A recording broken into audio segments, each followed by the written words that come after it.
why do people go through this disastrous cycle of building it before they know if somebody wants to buy it? You're not packaging it in a way that it is actually going to hit the right people and the right pain points. I've seen offers where they first launched and they launched to crickets, but then they ask the questions to their audience and they repackage it. I came up with the proof first method that has a custom GPT that. All right, welcome back, listener. Today I have a special guest on, and Kara, good to Yes, see you. thank you. It's good to be here. Yeah. So, listener, this is Kara Williams of her company's name. I love this is Help Me Kara. And what she does is it hits close to home, but she helps entrepreneurs with small audiences learn how to validate their offer before they scale. And that's so important because if we don't validate, we don't truly know if it's going to be sellable, let alone scalable. And from there, once we validate it, she then goes in and helps them with the tech, helps teach them the tech stuff that leads to scale. And so, you know that I like to talk a lot about the phases of business, the phases of going through this crazy info product business journey. But Kara, I'm excited to talk today because we're going to have a great conversation around the stages, the phases, and validation, escalation, and everything in between. So I'd love to hear your backstory. How did you Yeah. get So, here? so I actually was a stay-at-home mom and I found myself extremely stir crazy and I needed outside interaction. My husband worked all the time. And so I started an Etsy shop back when my babies were little. And it was like little baby businesses that just built on each other to the point that I got into graphic design. I got to the point where I was wanting to design all of my own stuff. And so I started doing digital graphics and things like that. And that just kind of grew. I opened a paint studio several years ago when we lived in Ohio. So I would invite ladies in, they would come and we'd have a great time painting and they'd leave with a door hanger. And then COVID happened.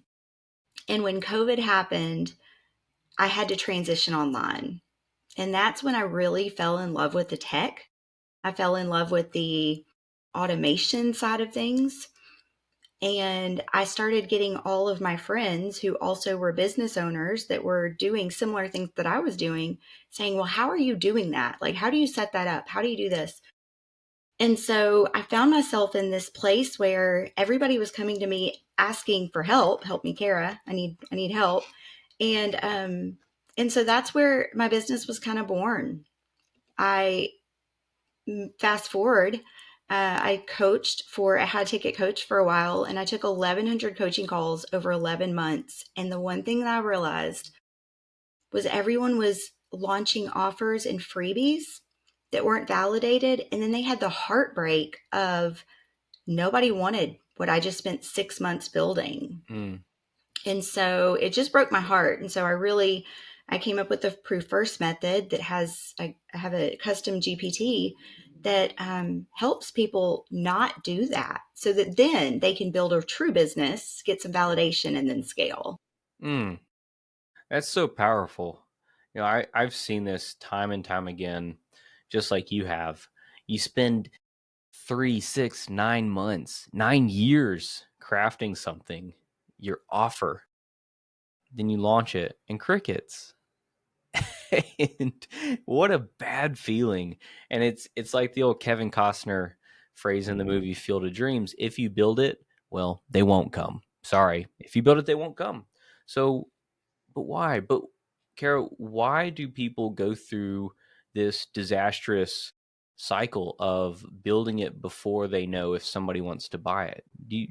Is there patterns to why people do this? I think we think as humans, like, oh, this is a brilliant idea. Everybody's going to think the same way we do. Mm, And the truth is, not everyone thinks the same way you do.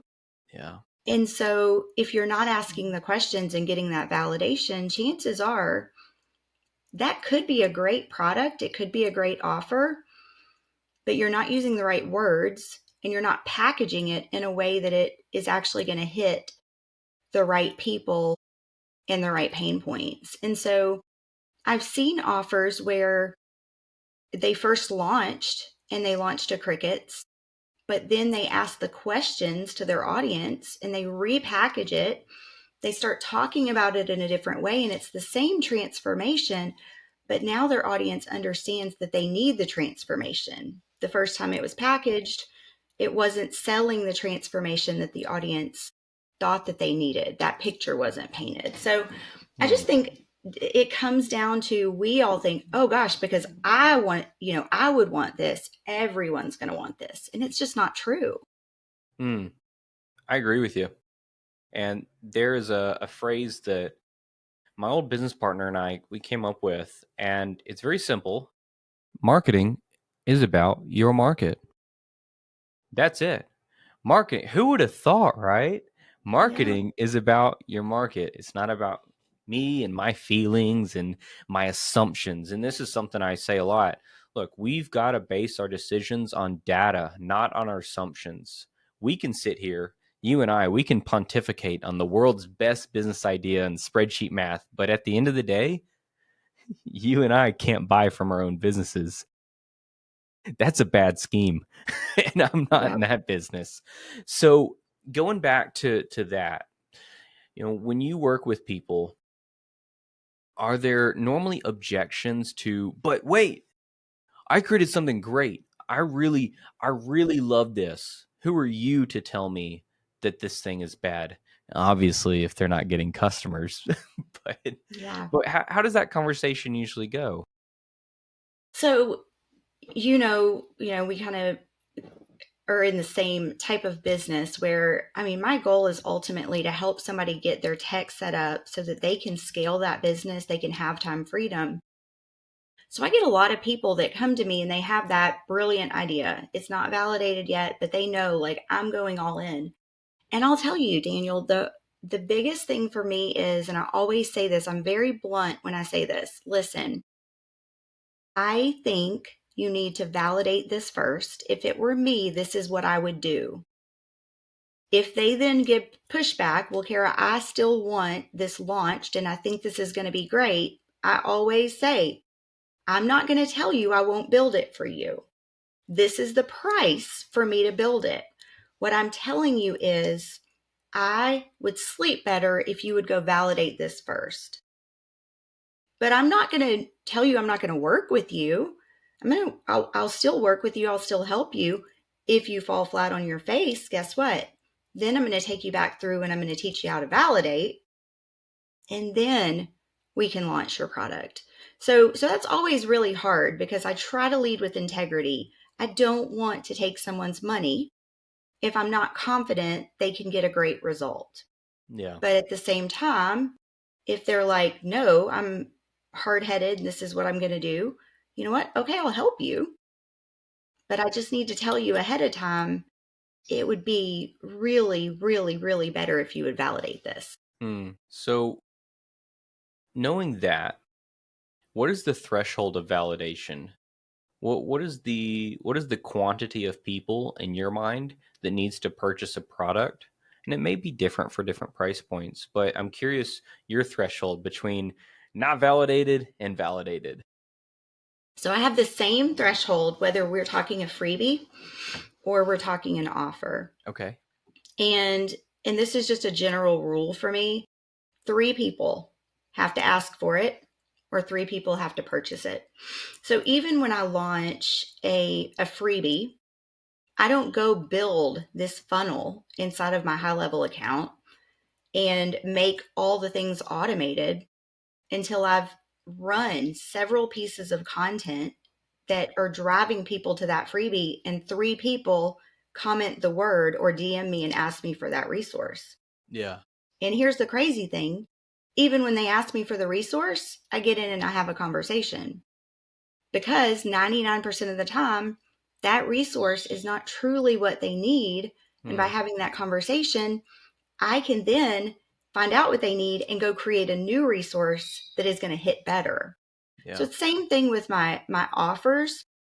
I just launched a new offer a few weeks ago and I had my first sale on it. It's not automated. It was a high ticket offer for me. I didn't automate everything on the back end because I want to go through and work with this client. I want to get the kinks out and I want to make sure two more people buy it. And then I'm going to set everything up and make it amazing. But I know the time it takes to do that well. And until it's validated, I don't have that time. Mm-hmm. Listener, that's so important. Before you go and let's just call it what it is, waste your time creating this massive mousetrap around something that you don't even know if it'll sell, then let's validate it first. So let's talk tactics for a second. If you're open to sharing, how do you, let's go through the process. So I come to you and I say, Kara, I've got a great idea. It's a 7-week course over how to go from crappy home cook to professional home cook. I love to cook. So this is something that would really hit home for me. Now, there are so many We need different you at my house. yeah. Yeah. I'm for hire. There's always an hourly rate. There you But go. Can you but come to what Alabama? yeah. Yeah. So funny enough, we are very close to each other, listener. Close, subjective, but United States is so massive that we are close to each other. So we both share that Southern charm and that little twang in our voice. But with that said, I've got a course. I've got an idea for a course, and it's a 7-week program over how to go from meh home cook to professional. Like I'm gonna wow people with my home cooking, not a professional chef. I'm not going to culinary school, but from there, what would we do? All right. So, I always have to adjust when I get excited. Yes. Um, so I will tell you, Daniel, I sat down one weekend and I thought, I want to create something that is going to make it easy when my customer comes to me and says, I have this idea, or I don't even have an idea yet, but I know these are my skill sets and I know this is the audience I want to serve. So in your case, and I'm sorry, I took medicine this morning and it made my mouth all dry. And of course, I have no water sitting here. But um, so I created this custom GPT where they literally, I would say, Daniel, I've got this GPT. This is what it's going to do. You're going to purchase it. You're going to get access to the portal and you're going to run this GPT. You're going to tell it, it's going to ask you a series of questions. I think there's 20 total, but it's going to go through what is your experience? What are your skills? Who do you have a heart to serve? What do you think the pain points of your audience are? What are the offers you currently have out there? And then what it's going to do is it's going to go and search all the places that I've programmed it to search, and it's going to see what offers are already out there and what are similar things that you could offer, as well as it's going to tell you the actual pain points that audience is facing, because a lot of times we don't know our audience well enough yet. Yeah. But then here's the magic. Before you create anything, it's going to ask you, do you want me to? And it's going to give you 10 freebie ideas that you can test and 5 course high ticket offers, and that's around 2K offers that then you can go out and test. And it's going to say, here's the 10 that I propose. Here's the 5 that I propose. Would you like me to create 45 days of content Hmm. so you can just start testing? And the only thing I would tell you to do at that point is every day you create a piece of content from that list. And what Hmm. this does, the magic of this, and it's completely scripted. So whether it's telling you to create a carousel or a talking head video or just an image with text, it has the captions, it has the hook, it has basically copy and paste, or it tells you what to say when you go live. By doing this, it encourages conversations in your DMs. Then every single one of them are saying, like, comment such and such to get this resource. And when I work with clients, their first thing when they hear that is, like, Kara, I haven't created that yet. I can't offer it. And I said, well, how long is it going to take you to create it? 5 minutes with a Google Doc. Yeah. So, what I suggest is they comment, you say, "Hey, sweet friend, I'm headed to your DMs." You go to the DMs and you say, "Oh my gosh, I'm so excited that you commented. Tell me a little bit about your business or your life or your household or what your family likes to eat in your case." And you get to know them and make sure that resource is something they actually need. If not, offer them a different resource, build a relationship. Hmm. And so that's where I would start with you. Yeah, the relationship aspect is so important. When I talk with clients around the validation aspect, so just for your knowledge, validation for me, and I'm very strict with this, validation for me is have they sold at least 10 units? And so Kara has said three. My threshold is 10, but I also work with people in a long-term engagement. I've got to make sure that they are ready to scale. Whereas Kara, you're working with people in the validation phase and then helping them implement the infrastructure. So what I'm getting at is the relationship piece is so important. And we both talk about that with our clients. It's, hey, look, you don't need to automate this stuff. There doesn't need to be AI involved in the DMs because Yeah. suddenly you lose the humane aspect. And right now, to date ourselves, it's September of 2025. And I firmly believe that gone are the days of the commoditized coaching, quote unquote. From here on out, it's going to be about the experience. So you'll have your expertise, yes, your coaching, but it's going to be about the human touch, the experience, the high touch, the high leverage, the impact, the value, the tangibles. Hey, Daniel Pope here. Real quick, I want to give you a huge thanks for listening.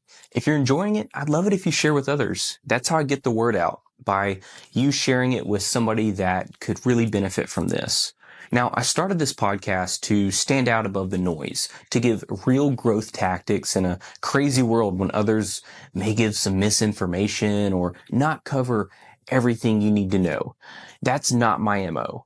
My MO is being able to give back, being able to help others see what they actually need to do in order to grow. And that's why personally, my company, Be Known, we don't offer any courses or coaching programs. We're a done for you service provider because we know in this world, sometimes people just need a helping hand, a connected team, and an expert to be there every step of the way. So again, I really appreciate you listening and talk to you soon. Anyway, I'm going on a bit of a tangent here, but I love that. I love the fact that you're out there testing, split testing, good sample size of stuff. My mind immediately wanders to, but what if I don't have a ton of people on social? Where am I putting this content? I'm doubting. Yeah. And I'm a big believer, and I know everybody has a different thought about this. I think you need to test out all the platforms when you're first getting Mm, started because you're not going to know where your people are. For example, I see more business opportunities, business coaching, things like that on LinkedIn and Instagram than I do on Facebook and TikTok and YouTube Shorts. Now, for your 7-week course on cooking, I think that would be a better fit with YouTube, TikTok, and probably Facebook. Instagram would be good too. I wouldn't do anything on LinkedIn. So, what I recommend, and all I'm asking people to do those first 45 days, and honestly, even at that point, then we refine. Then we go back into the GPT and we say, these things hit. These were other resources that my audience actually needed. Can you help me refine and give me some more content so I can keep testing if I haven't hit something that I'm excited about and that my market has said raise their hand multiple times and asked for that 3 threshold for me. And I'm dealing with, most of my people are launching 2K and under type products, so they're not high ticket.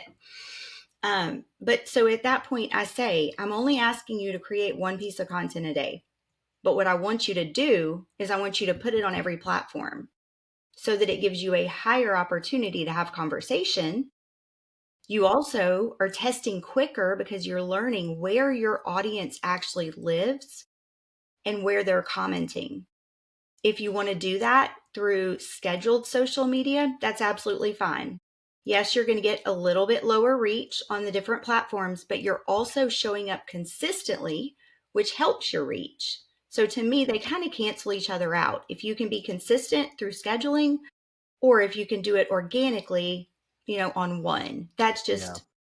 That's my soapbox. No, That's where I'm with you on that because I see that as well. So, listener, I schedule my social media. I review everything, but I have a gal who goes in and creates it. She knows my brand voice inside and out, and she schedules it. She uses a tool. She schedules it multiple platforms. I personally don't have the time to sit there and write pieces of content and post it on each channel or manually post it. And so I've seen lower engagement per singular piece of content when it's done like I do it now versus when I used to write it every single line by myself. But I've gotten much more engagement overall holistically, especially comments of, "Man, I'm loving your thing. I see you everywhere." I'm like, "Good. That's the point. That's why I want to do this." So I subscribe to that. And Mhm. going back to knowing what channel or what platform your people hang out on, that's something that I talk about quite often when I'm working with people who are a bit new to this business world. And I say, "Where are they hanging out?" And they're like, "Well, I don't really know." I say, "Well, you better find out." How about we find out together? Do you like to use the content to inform the decision of where they're hanging out, or do you like for them to have a general understanding of where they would most likely be So I first? normally have a general understanding, and I say, if you're only going to be able to post onto two or three platforms, this is where I would suggest. Yeah, But I also think if you're going the automated route, it doesn't hurt to also be on those other places. It's yeah, just makes another sense. place someone can find you. So together based on their industry, we kind of look at where's your priority. But if you have the ability, go ahead and put your stuff out there everywhere because you never know where that client is going to find you. Yeah, gotcha. That makes sense. I could even see, Kara, a custom GPT around understanding where your people hang out. It's almost like the pre GPT to what you have. Hmm. And it's all right.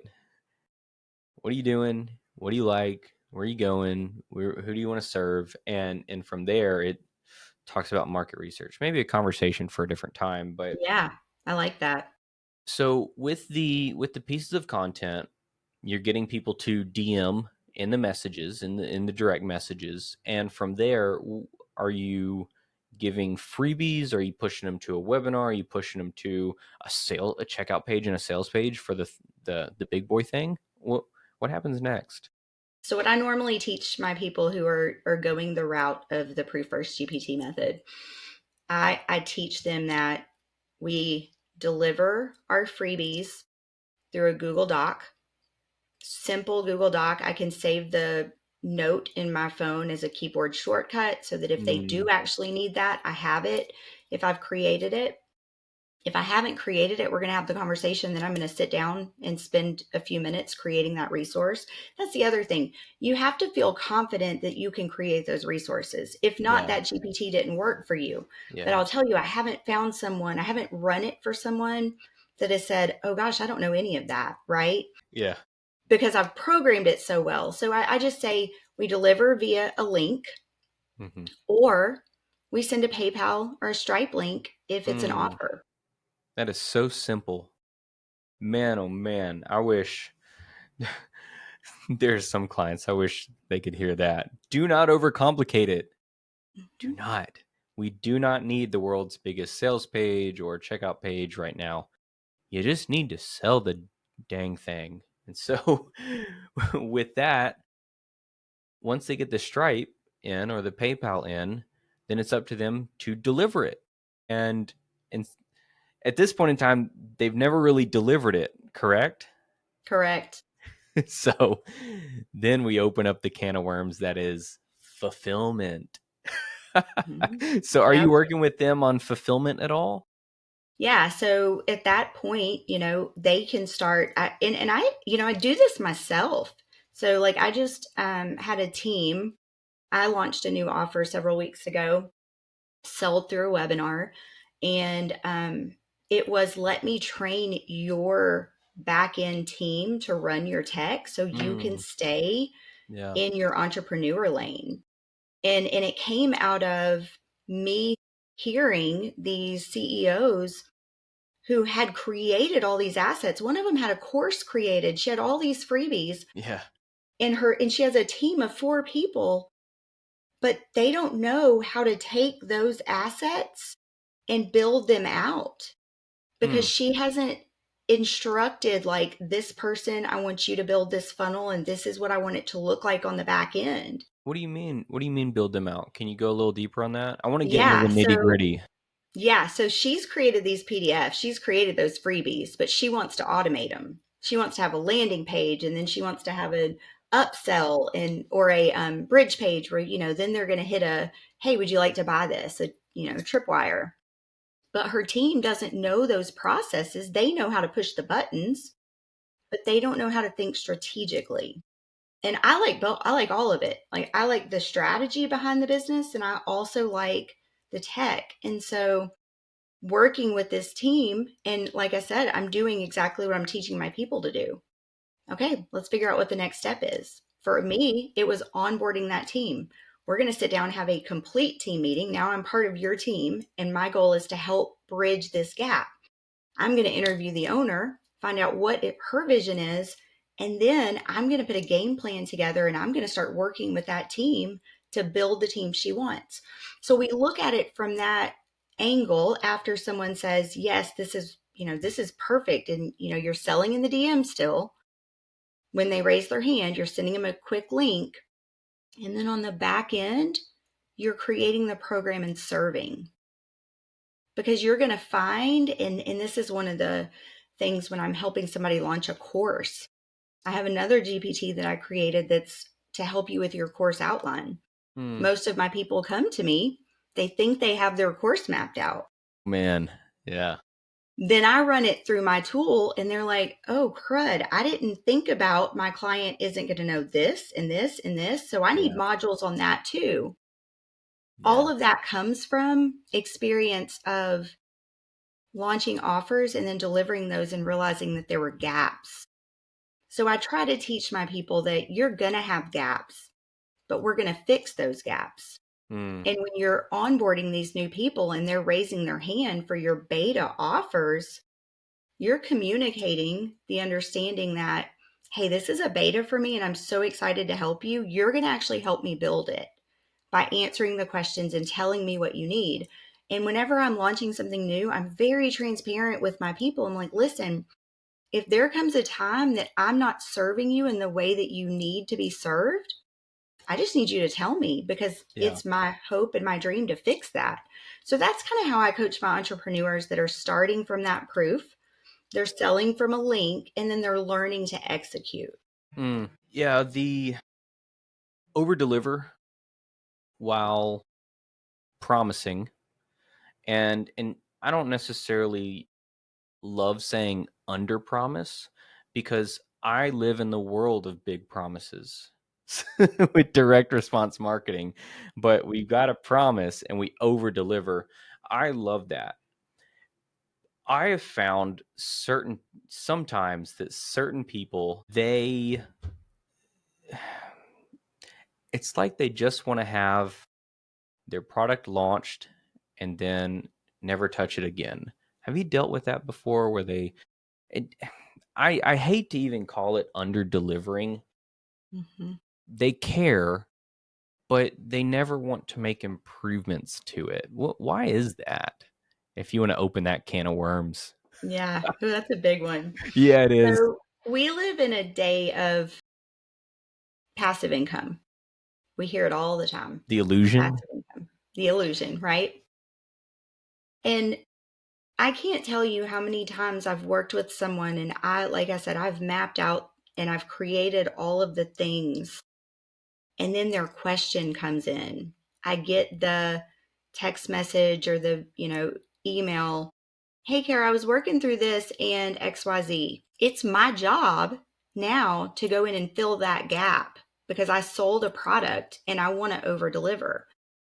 I think a lot of people don't necessarily have the customer service gene. I think that Yeah. they think I'm just going to put it out there and it's going to sell, or this is what you paid for. And I don't operate like that, right? You think it's that? You think it's the customer service gene? I like that. I haven't heard of that before, but Well, I mean, I think about, and I, oh man, I'm about to open a can of worms. I think no, about do my it. children. This is the time Okay. to open a can of worms. Hey, we don't even have to publish it. It's just you and I talking. Yeah. Well, I think about my children, and I've got one who will go above and beyond to make somebody feel special. Yeah. And then I've got the other that's not my job. And I think a lot of times people are like, well, I just sold this and it was only $47. And even though it didn't meet your standard, it is what it is. And then they keep going. But what they don't realize is if they would fix the things that were broken, then they're going to have better customer reviews, Yeah. which are going to lead to referrals, Yes. which are going to give them more business. And Free so, money. what's that? Free money. Free money. Yeah. Like I had a client that I onboarded and we were working through what she had paid me for. And in a conversation, I realized that in her business, there was a lot of low hanging fruit that she was not capturing. And so, at no additional charge, because I know she needs to capitalize on this before she can focus on what she paid me for, I showed her how to solve this problem. Hmm. And I think that that is going to create repeat customers. It's going to create the amazing reviews that will sell your product without you having to be on sales calls. Yeah. Um and I think that's what a lot of people miss. It's not my job, or that's not what I promised. Well, okay, I get that. But you could make it better, and now maybe it's worth more money and you can sell it to more people because it now has this extra thing that it didn't have before. I'm going to take it a step further and be polarizing. I don't know that those people should be bona fide entrepreneurs. I don't think they should. I think oh, what do I think? What do you I was, think, Daniel? yeah, I was going to say, I think they would be better off being a salesperson with limited shackles, meaning they have a lot of free reign, a salesperson for another company. But I think we have a laziness syndrome in this world. Not this country, not this region, but this world. And I think we also have an entitlement syndrome as well. And especially with the illusion of fast cash and passive income and everybody preaching, hey, just create a course and sell it, that it's and you know, no fault to them, they're inundated with these other gurus out there, but they get it in their heads that it's just that easy. Hey, 30 minutes or it's free. Like, just create a course and launch it and don't touch it anymore because it's out there and it's making money while you sleep. And there's no such thing as passive income unless you already have something that's spinning off cash by the truckload, or you were born into wealth. And at that point in time, you probably shouldn't be selling a course. Live your free little life. So, Right.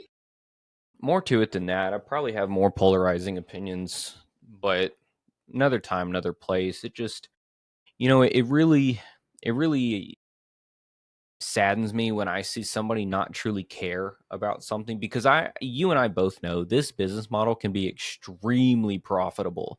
Extremely profitable. I'm talking, you're making 1 million top line and you're taking home 800, 900K. Mm-hmm. So 10% cost of goods sold, cost of services rendered. I don't know any other job out there that you can make 900 to $1 million a year by literally selling Yes. And yeah, at that point, there's a little more involved than just, run an ad, sell a course. There's actually a lot more involved. But with that said, it's it's interesting. The next 5 years will definitely be interesting, and it goes back to the high touch, experiential type of program rather than hey, buy my course. It's hey, here's the course. You got it for free because you joined my program, and yeah, I'm on a bit of a tangent again, but I think you understand what I'm talking about. Hopefully, listener, you do too. You're not just like, what is this guy on about? Well, I was asked the other day, I was on a podcast with my friend Ezekiel, and he asked me, what words of wisdom do you have for somebody that's starting out? And I'm like, listen, Mm. it's the hardest thing you're ever going to do. You can reap amazing benefits, but if you're looking for the easy road, go get a job. But I Because can't get a job because, and then you stop in the tracks. You say, because why? Because I want to be my own boss. Why? Because I want the time freedom. Why? Because my kids need me. Well, I'm not going to question why on that one, but yeah, yeah. Well, how has every other parent in the world survived? And I'm going down the left field right now. So let me wrangle us back. Let me wrangle us back and say this is a wonderful business model and I love it. I mean, there's a reason why I've built my agency solely working with these types of clients. I love them to death. What I'm trying to beat up here is I'm trying to beat up the business owner that doesn't care. And they know deep down in their heart if they care or not. And so when clients come to you and say, "Help me, Kara," hmm you want to work with the ones that care. I want to work with the ones that care. yep. So, Yeah, I anything had more you want to say about that before Well, you well, I move was gonna into a say, I different? had a client just yesterday. She texted me. She's like, "Hey, friend," and most of my clients, like genuinely, like they become friends because I'm working so closely with them and I care so much, and that's why, I always have that disclaimer, friend. If this is not validated, yes, I will let you pay me to do it, but it Yeah, doesn't feel good to me. yeah, But she messaged me. She's like, "Hey, friend, I'm going to be out of touch for the next 2 weeks. I know we have appointments on our calendar. Enjoy your free time." And my response to her was, "Listen, if in that 2 weeks you need me outside of our calendar time, you shoot me a message because I don't want you to feel like since we didn't get those calendar appointments, that you're not supported. yeah, I want you to rest easy, right?" And so I do. I love my people. I care about my people. I want yeah. them to succeed. Yes, that ending note. I want them to succeed. I care, and sometimes we care too much. And as both professional services businesses where we provide a service to help others, man, it's very easy to care too much and get so intertwined and entangled in our clients' business. And at the end of the day, it's their business. We have our own business to run as long as we over deliver. Um, and so, listener, you're probably thinking, "Oh my gosh, what is this?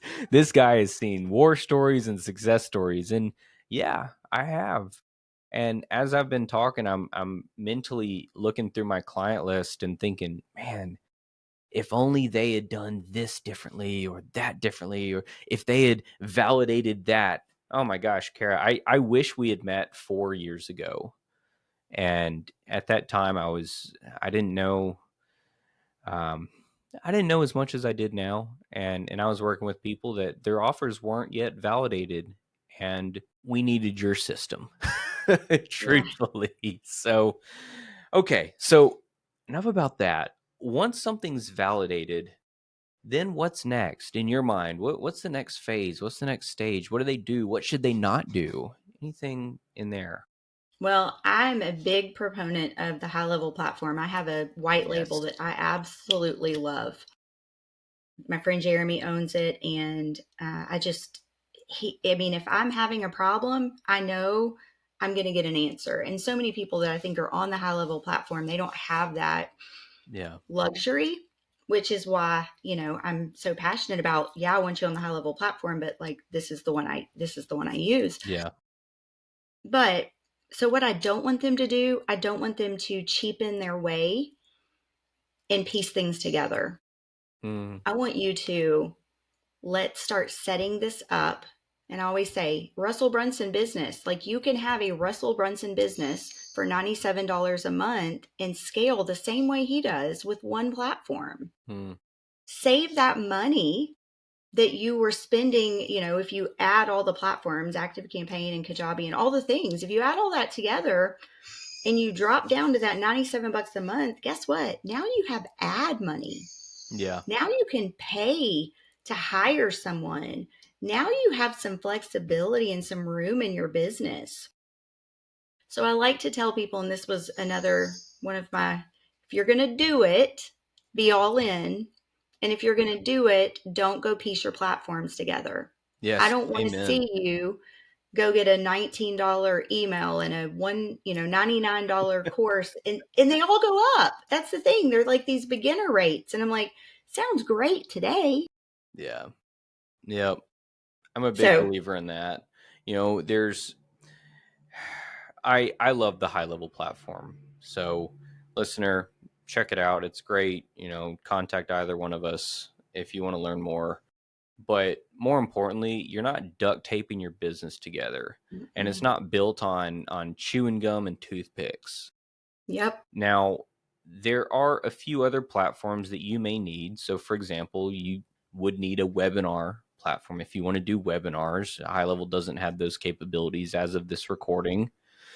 And that's pretty much it. Wouldn't you Yeah. say? CapCut and Canva. I need CapCut and CapCut can. Oh Canva. yeah, But those are, yeah, I mean, you're going to have to, if you're living in this world and you're doing video and all the things like CapCut and Canva, that's just an expense that you're going to have to put on that bottom line every year. yeah. But yeah, and so I kind of run my webinars differently. So I don't use like a webinar platform. And I think in the beginning, people don't really need it. I think you can I run them agree. to a Zoom link. I And agree. so Yeah. I honestly think that I think that by this time next year, I think it's all going to be, if I had to guess, it's all Hmm. going to be in high level. Yeah. Maybe, maybe not. Yeah. But We'll see. I think, yeah, there's workarounds for sure. Yeah, we'll see. It should integrate with Zoom Mhm. natively, but that's besides the point. So, when do ads come into play for your clients? When does paid ads come into play? So I think when they're having a lot of conversations, they're getting sales consistently. I Yeah. mean, you're getting a sale a day on your low tickets. You're getting Mm, opt-ins every day yeah. for your lead magnets. You're getting conversions on your tripwire page. I think once those things are happening and you're confident that the percentage that you're driving to those pages are converting at a high enough level, at that point you throw some money behind it because then we grow quicker. I've heard a lot of people say don't drive traffic to a free offer, but if you put a tripwire behind it, I think it's perfectly okay to run traffic to a free offer. Hmm. Yeah. I think too, if you can run traffic to a free workshop, a free webinar, and those Say it people, again. I love to hear it. yeah, workshops and webinars, like I think that gets the person in the room virtually with you. Yeah. And then you get to build that relationship. They get to see what it's like to work with you, and you're going to have a higher conversion rate. They may not buy the first webinar, the first workshop. Some of them are going to come back 4 times, attend the Yes. same exact workshop. But you're building the relationship, and they're coming back because they're seeing something that they like, and you're nurturing them just by showing up and being consistent. Hmm. Listener, that's so powerful.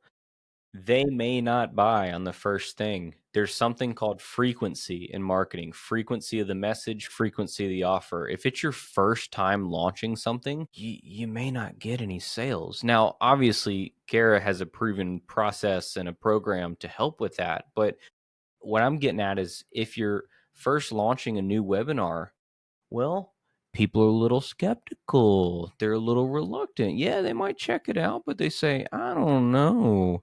And then they're going to come back again. That's why with my clients, I absolutely love for them to do the same webinar topic recurring. Let's put that bad boy on recurring, and we're going to drive ad traffic into it continuously, and we're going to drive email list traffic from the email list into it continuously. We're not going to burn the list, but we just talk about it in different ways, different subject lines, different leads in the emails, different beginning text. So, yes, I'm a big believer in getting someone in an environment where they can get to know you rapidly and get to trust you and get to feel your energy and get to see what you're all about, whether it takes the first time, 4 times, 8 times. I have a client, Kara, who they've run the same webinar. This is a guy that sells a $3,000 program up to a 30K program. And they've run the same webinar for 2.5 years now. And I see from the data, the attribution data, sometimes it takes people 12 webinars for them to buy. But you know what? That is A-okay, because on that 12th one, they spend 30K, and that's Yeah, $30,000. And that is 100%. of half of an average salary for an entire year for someone in the States. So it's worth it. Anyway, Well, I want to tell you it's raining here, so if you hear my puppy barking, it's because I can't let them out in the rain. I But I want to say do. some. I didn't want to Sorry. think that it was someone locked up or if it was a No, deer screeching. no, it's my little Roscoe. But I want to say something on that. Yeah. I want to go back for just a second. Yeah. So, Daniel, your guy is using ads to drive that person to that webinar, correct? So we acquired him through advertising, and he sees retargeting ads. It's low budget, and we pop him with the emails every 45 days back to the same webinar. Right. So, my what I want to say is Yeah. a lot of people will say the acquisition cost to get that person on that webinar. Sometimes it can be $20, it can be $40, it can be $60. But if then you're retargeting them with your email, which is cheap, you're getting more people into that. And so from that 20, 40, 60, whatever it is, dollars that you paid to acquire that person, there's a 30K ROI on the back end because you're using the right methods to keep on top of it and nurture them in the email to get them back and back and back and back again. So the upfront acquisition cost can be high to get that lead, but as long as you know the data that once you get them in your system, this many of those are going to convert, Yeah. that cost is really not that high. So you're exactly right. And that's why I preach that it's easier over time. And that's why it's so important not to spin something up and spin it down. Didn't work. Sorry. Or the entire business. Oh, I gave it my 6 months. No, this guy has been in business for 5.5 years now, which is like 50 years in the internet information product business. And we've been with him since day one. And that's why transparently, he makes, multiple 7 figures per year, and it's a 7.2x return on ad spend. That's amazing. 7.2x. And I'm not sitting here trying to toot my own horn. There's a time and a place for that. Check out the website, whatever. But I'm just saying it because it's a long tail effect. And if he gave it the old college try and shut it down after a year, it wouldn't be anywhere near. I remember in year one, he only made about 120K. Year two was 240, so it doubled. 240, 250-ish. Year three was 800. Year four, well, I don't want to share all his financials. It Yeah. doesn't matter, but yeah. So it's a compounding effect, and over time it gets easier. But anyway, we I could have a unpack question so for much there. well, what's that? I said we could unpack so much there. That's another 4 hours. Well, I have a quick question for you. Yeah. Why do you think entrepreneurs spin it up and then drop it? It's 2025. TikTok is a cancer. No, I mean, it's the attention span, but it is also our inability to focus. And the ones who can focus the best are the ones who make the most in this game, in my opinion. And they focus on the income producing activities, IPAs. But I think truthfully, people are scared. And it's an ego play. It strokes on the insecurity, but people are scared. They're scared that if it didn't work then, whether it didn't work in the first 3 days, 30 days, 3 months, 3 years maybe, then it's never going to work. What I've really thought about a lot this year. This year has been crazy. It's been tough, it's been great, it's been all the things, but one thing I've thought of a lot this year is there's no finish line. Like what is the finish line? I make 1 million. Okay, well, I could make 1 billion. Well, there's no real finish line. The finish line is I quit, I sell the business, or I die. And at that point, if I'm dead, well, I know that's morbid, but I don't have any problems. And I won't even remember at that point. So that's a long-winded way to say I think people are just scared, and they're not ready to accept the fact that this is a lot of work, but given enough time, it gets exponentially easier over time. Anyway, what's your take on it? I tend to be a multifaceted entrepreneur. You've heard my story. I went from like I was making my kids clothes and other Yeah. kids clothes and then, did all the things. I think a lot of entrepreneurs get bored. They can't Yeah. do the same thing on repeat. Yeah.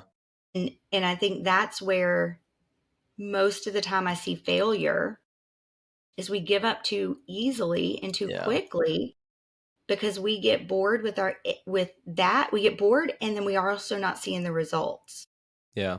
So that combination of I'm not getting the gratification and I'm sick of doing this one thing, Yeah. when you've got to use your brain and override that. Like that's a mental Yeah. block that you've got to override. I completely agree. I really do. And yes, the boredom, the shiny object syndrome, SOS.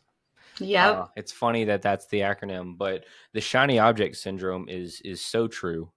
And so, yeah, yeah, you're exactly right. And yeah, thanks for sharing that piece because I definitely forgot that in my answer.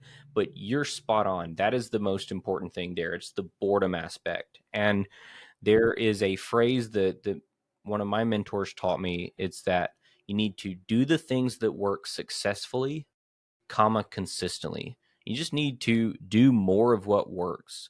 Do more of it. Do more of what works and don't deviate.